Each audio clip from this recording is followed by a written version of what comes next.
Zvatati tataura zvekugara mumba zvakanaka tinozvisivira kuruwadzana. Kana tikakuruwadzana tinodzidza kubika kuruwadzana.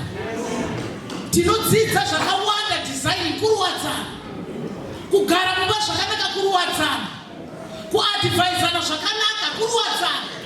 Asi kana uchishaikwa wenda kupati pakuti muchisvika mukuvhura radio full blast munenge muchingotamba kusvika yapera. Hapana chamadzidza ipapa.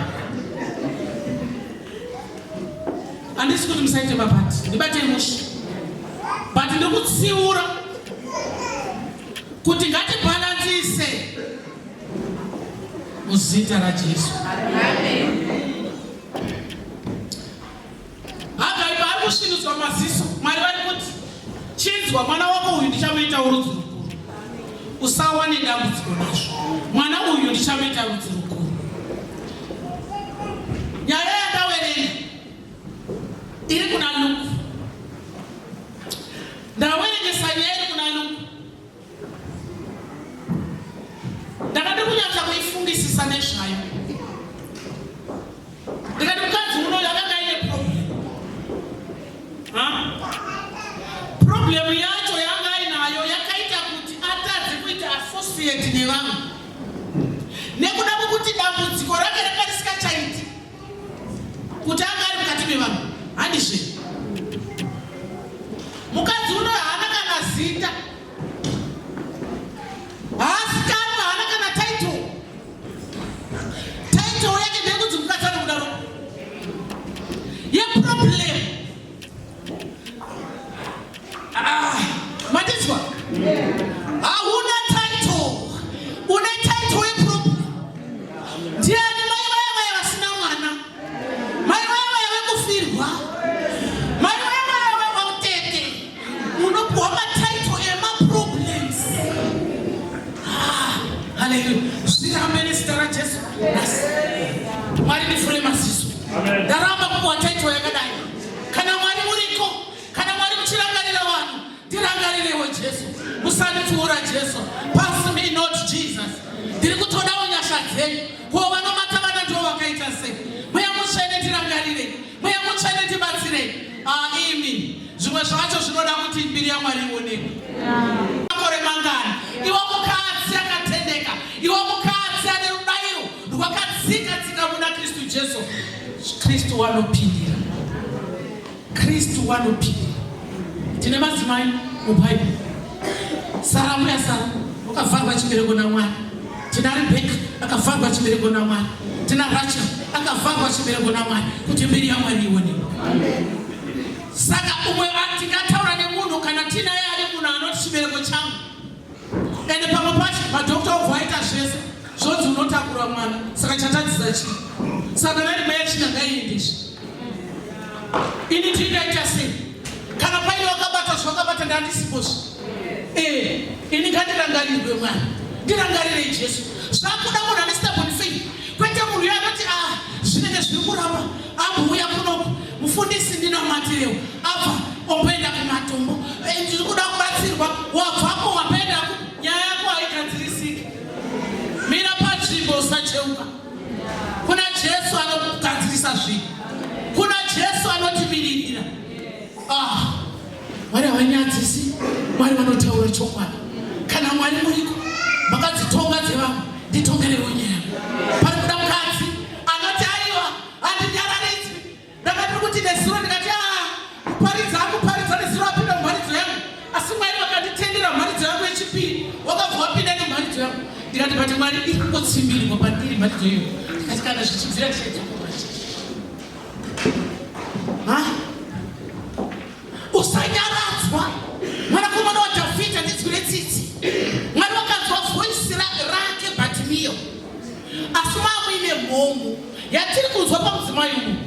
Ari kunzi paari kubva pari mukadzi Jairosi anga ari munhu ane chigaro chapamusoro. Mwana wake ari kurwara. Ari kusvika ari kuenda mumakumbo maJesu. Nditongerewo nyaya. Mwana wangu ari kurutantadzikizeni. Achibva apindawo akati ndazvidzwa kuti kuna Jesu. Ende Jesu paaifamba hama dzangu. Jesu anga asikafambi. Aiva vanhu vashomokana vadzidzi chete. Aitofamba pachinoita mhomho yevanhu. Saka imagine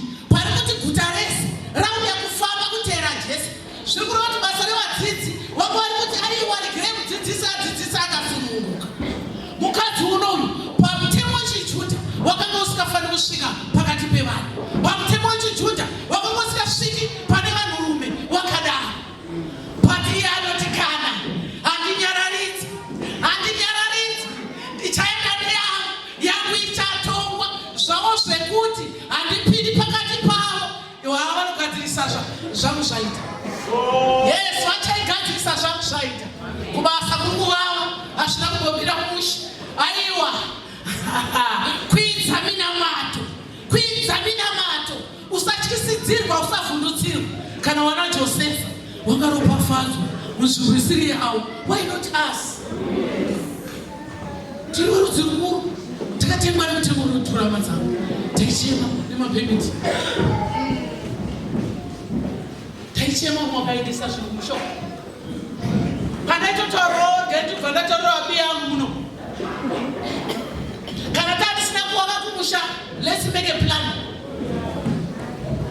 Taizvitaura tikati wamwe wedu kana tiri kuno uku tiri kudya majarini everyday, tichidya nemapekoni everyday, tichibva kuno tiri kunopinda mumba yanamai kuru, tiri kunopinda mumba maamwene une vanatiri.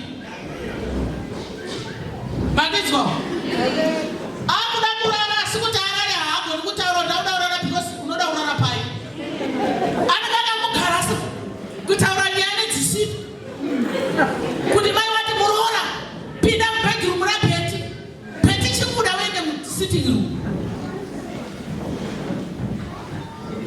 Kuno uku tichiraramuka muraramiro. It's why church ya Jesu, charity begins at home.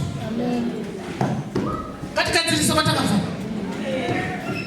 Zviri nani kusiya nosoti munhu anditsvairira. Wamwe wacho ndo wanochivika wandikutaura. Wanenge wachiti murume wacho ndewangu, wamwe ndewanonetsa. Tari kutadza kuziya nechikuti yaruda mwana handiti. Uchapuwawo mwana mukomana, uchaita amweni mangwana. Saka zvauri kuti amweni wako mangwana zvinogona kuita doubled kwauriwe.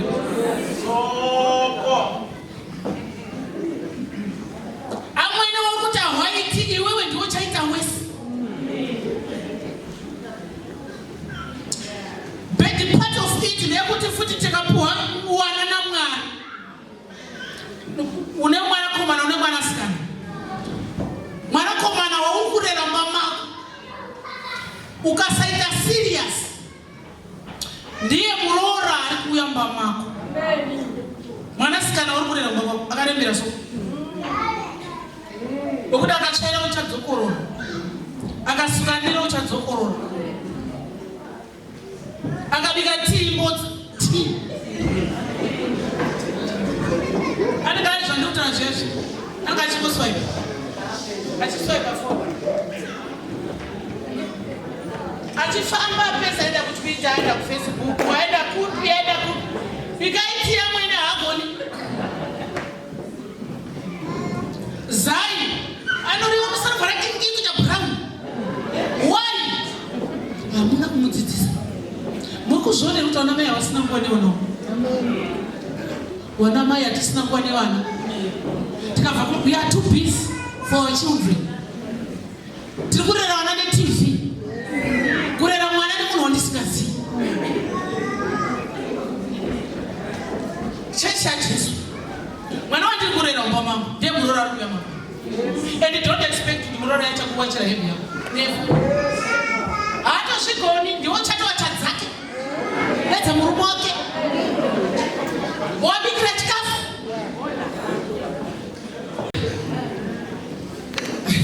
Kana mai ndatuka.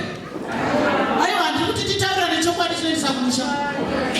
Handidi ropa rinyi pamusoro pangu kuti wakadaidzwa muHebhuroni ukanotamba iwewe. No, ngatitendeuke. Titoni kwawo. Wana ngatide kushanda. Wasikana yesi ngavabatsire kuti vana vasitade bati. Ngavaende kana wamboenda mwana wako ngaite basa.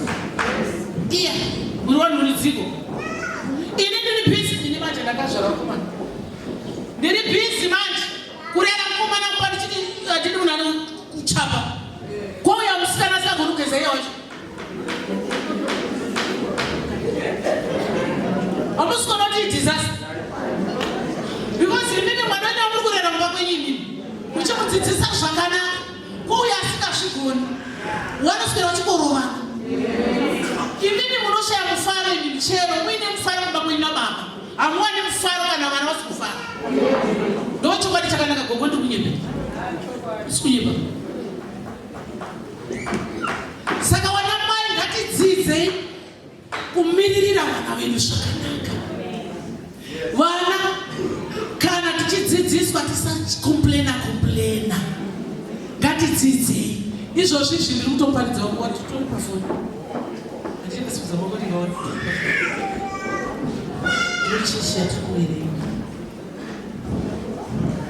We need grace. Tinoda nyasha dzamwari. Dzitikomberedza. Pamwe pacho titonga tikuda vana vedu tiri kuvauraya. Muri kundibata. Mangwana mwana aita kuti hanzi ari kunetswa ari kuita sei, but no, handizvo. Rera mwana wakumba kwako, mhare pamunamato, mhare pabasa. Ane digiri afuwa kuti digiri rake isine everything. Anoshanda digiri pani patisingashandi. Paakuda iwewe physical, kushanda kwako iwewe.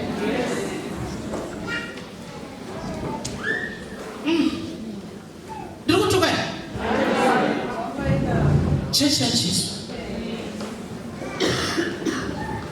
Mwari ngavatibatsire kugara zvakanaka. Mwari ngavatibatsire kuda Mwari nemwoyo. Mwari ngavatibatsire kuva madzimai munamata. Ndaitirwa zvakanaka ndiri. Ndaifunda kuti madzimai ati mufundisi mukaiti namata. Mufundisi mukaiti namata. Kugadzirira sangano. Ndikati twasikana twakangwara. Tinotaura naJesu. Do what you know that you want to get ready. Quite upbringing whenever you muna Jesu. Muna upenyu. Wana wedu wakashinu wa maziso wapa age. Wana pina mbasha kana. Tinofana nemi muno gamuchira chuma makasununguka. Nikuti mna zote njiri mwana kwae. Mwana wako umuchikiri kuti mani we. Mkwasha wani. Umuchikiri mwana wako because ukumbrira shikana. Iwa mkwasha kana. Mkwasha noturukiza magrupu wa matatu 4, 5. Chiruzi. Kamu kirefu ki usoro kani kura jotu kamara katika toti.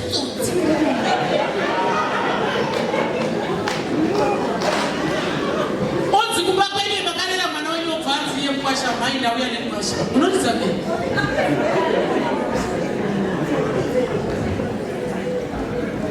Marika wati basi lichesha Jesu. Kumira pana Jesu. Kugara mungu na watu. Mukati unakati nini yangu tukutoenda nani. Ashine kita kwetu kwindiro hiyo.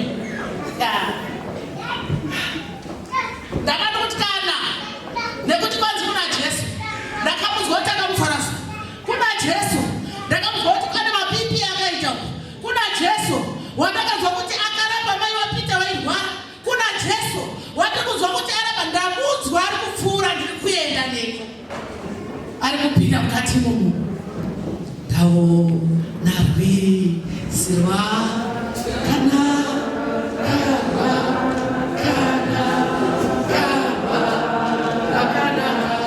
tawo narwi sirwa kana kagudo shapi zamo.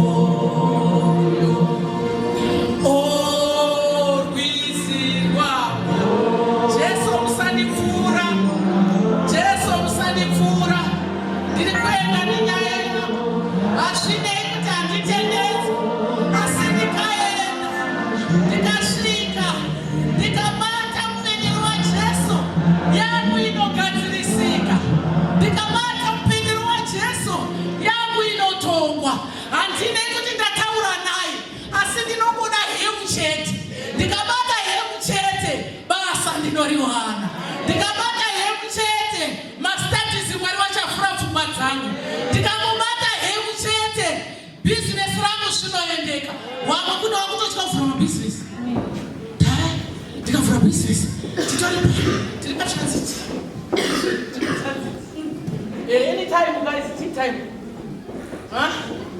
Anytime is tea time, we're going to go in and rob us. But Ukatizwa usatya mavhura business rako muzita raJesu. Mwari makatiti muri munzvimbo iyoyo pawatsika possess in the name of Jesus. Business rako Mwari ndiri kutorivhurira kunoku, ndiri kutoda kuti nyasha dzenyu dziwande kurutivi rwako. Business ndiri kurida, vhurai maziso angu, ndinoda kuita business rangu. Mweya Mutsvene muchinitungamira, musatya, ritange muzita raJesu. Pane vamwe vanhu vanongotya kushoma riski, kuriska kamari kana ndakaseva ndaida kutakura masofa angu kuenda nakumusha, saka ndikatanga business hazvimiri musha. Uchiramba uri stagnant so wakauya 2010 mapemiti achipiwa ukaita 4 years hapana chabuda. Kuita hasha mani 4 years hapana chabuda. Tichibva tapuwa ma 3 years hapana chabuda. Tichibva tapuwa futi ma 3 years futi hapana chabuda. 4, 8, 3, 11 years hapana chabuda. Wamwe wakadzimba iwe uchingotukutira mamwe, uringotukutira mamwe, mangwana kupati uri kuenda wakakusvika. Ita serious, imoita serious. Ndakada kuti Mwari gore ramatipa iri zvinoita, hama dzangu zvinoita, zvinoita shingirira. Iwo maklabhu amuri kuita iwo tenga stand, zvinoita naJesu. Kana wakamukuku pamba pangu pastand pari kuti inini mukuku wako. Yes, it's not too late. Ita zvinoita naJesu. Hatisi zviseko muri zviseko kuzi makaya kudhaisipora kuya kuita kutamba kuno, makaya kubasa kwatinotadza kuya kuchechi futi tichiti tikubasa, takutadza futi kuwakadzimba dzekuti tigare tabva kuno kwacho. Metsi dzacho dziri kuite hadzibhalansi kana zvadaro, ini hadzibhalansi. Kumira nyasha Mwari ndirangarire, ndiri kuda nyasha dzenyu ndisvinudzirewo maziso. Kana vamwe vachiita ndinotadza nini? Nyasha dzenyu Mwari dzinondishamisa zvinhu, ndirangarirewo Mwari. Panguva yangu Jesu chimboitewo zvinoshamisa. Kune vakauya kuno Mwari wakararama zvakanaka, inzwai chechi yaJesu. Tinoda maKristu ane mari dzakachena. Chakuda kuziya ndechekuti pamadzimba mutombo, adango wakumbira kutaura soni, pamadzimba mutombo ukaona life yawo neyekwamadzimba, mandizwa life yekwachikuni ndeyekwa. Ndikada kuita competition ndinonyura, ndozviri kunyudza vana izvozvo. Wana makutsvaga nezvisikatsvagwi zvinopedza rufu, tendeuka muzita raJesu. Aya ndakaona ningi ane zisofa rinenge richataura, inini uri zera rangu ndinoda kuti nditenge chinhu changu chakanaka. Shanda shanda, pane chinhu chanoda kutaura vanhurume, wana vakomana dzidzai. Tikatarisa vana vasikana vari kudzidza stereki, boys they are less to start. Mandizwa wana vasikana vari kuda kudzidza, ndosaka vanaedu vakukontrolwa so nerimoti. Funidzi akukontrolwa nerimoti so kukontrolwa arora mukadzi mutarisi mwana mushinushu anokontrolwa nerimoti nemukadzi so ndisiro zvetii kapeti unoibika kuti hauna chikoro.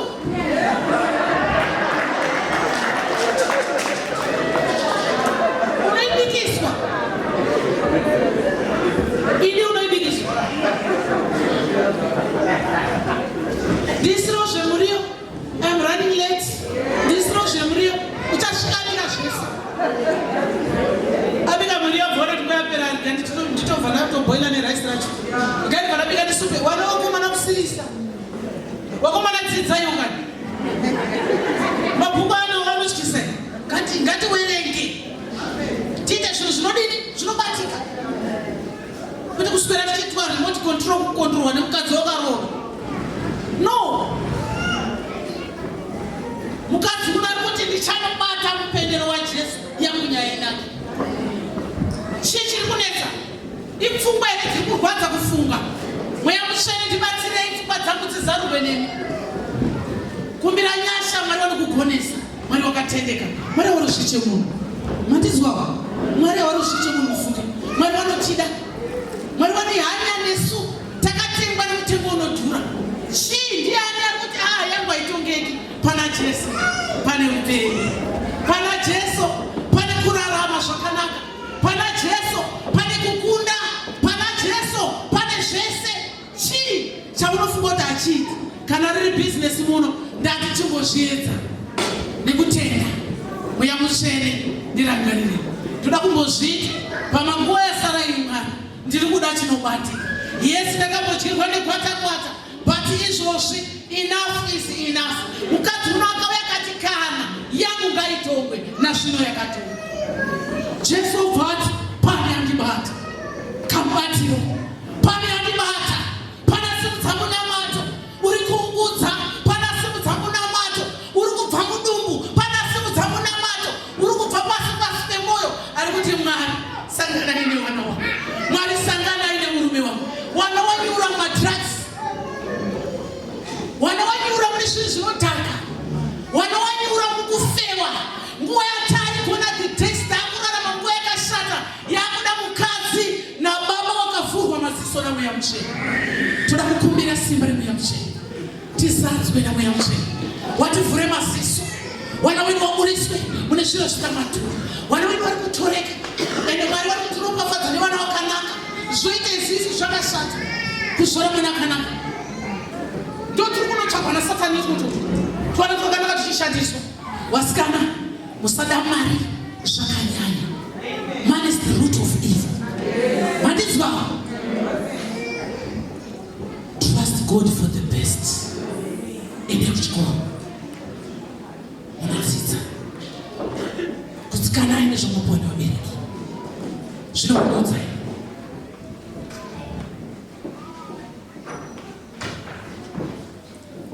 mukadzi unoyo abata mupendero, ropa rakagaza. Ndikabata mupendero waJesu, iye kwangu mutungwa. Ndikabata mupendero waJesu, wana wangu vari kunetsa vanoita wana wangu. Ndikabata mupendero waJesu, murume wangu ari kundinetsa anoita right. Ndikabata mupendero waJesu, mai vari kunetsa kumba kwangu vari right. Pana chinhu chandakaobservawo ndikaona, mazuva ano taiziva varume vanohura, mazuva ano zvazviko. Wakadzi wakuhura zvinonyangadza, kuti hatitarisiri vakatengwa neropa raJesu. Wakadayira muna Jesu, wakadayira muna Jesu. Anonzwisisa kugutsikana kuti aiwa ndiri mudzimai wadzana, handidaro ndinonzi mai chikuru, handidaro ndinonzi mai Linda. Anogutsikana neumai hwake, kwete kufarira zvavanoona. Vanoona mafoni, vanoona mafacebook, zvimwe zvinhu zviri kunyangadza kuona, zvakuparadza pfungwa dzedu. Dai Mwari vatibatsira, tagona kuwana mai kwavo. Mai vanenge vakazara nekutenda, wakati handina chandatadza, asi ndiri kuda kungonobata gamendi raJesu.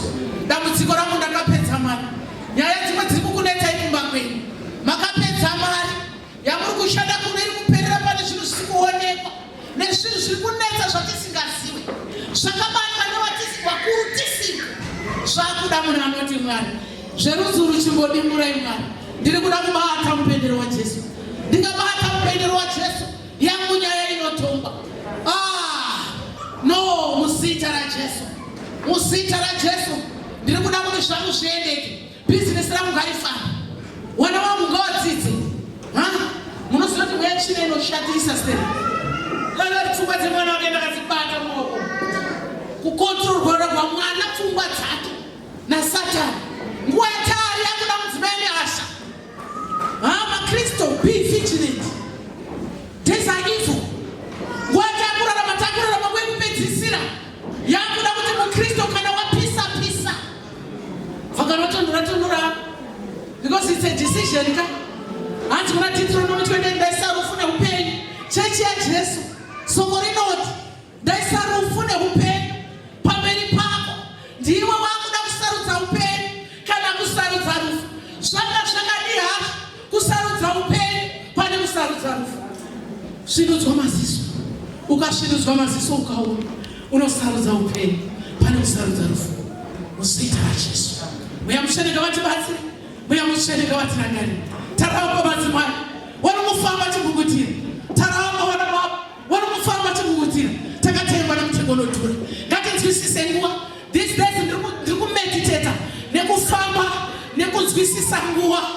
Kuzwisisa nguva as individual. Kuzwisisa nguva semhuri. Kuzwisisa nguva sechechi. Kuti chechi zvatakufamba mazviri. Pane vamwe vanhu vanonzikana kukanzi aiwa toda kusepa zvigara. Inani mazvikoniva. Inani mazvikoni. Munhu wese ndilida. But pana leader wekuberekwa ari leader. Na leader anodzidza kugona kutungamira. Kana uchitungamira kumba kwako uchiziva kuti ndinofanira kubhadhara rent. Ma priorities. Mwana asina hembe uyu. Utoona uri leader. You can lead muchechi yaJesu. Takaiswa pasi pano kuti titungamire. Musazvitarisira pasi. Kune vanozvitarisira pasi. Inini handikwani. Izwai kana muine vanozviisa muzvikwata. Ndapota. Ibvai muzvikwata. Ngatidananei zvakafanana. Takatengwa nemutengo unodhura. Takatengwa nemutengo unodhura. Tinofanira kushandira Mwari nemoyo. Maonero andiri kuita mutengamiri. Ndo maonero andiri kuita baba avo. Kwete kuisana mumasikero. Who are we? Kusikerana. Who are we? Chechi yaJesu. Who are we? Kuisana mumagrace. Takatengwa nemutengo unodhura. Under the cross, the ground is level. Kudenga kunowanikwa vaswere. Akotero pito yake Mwari.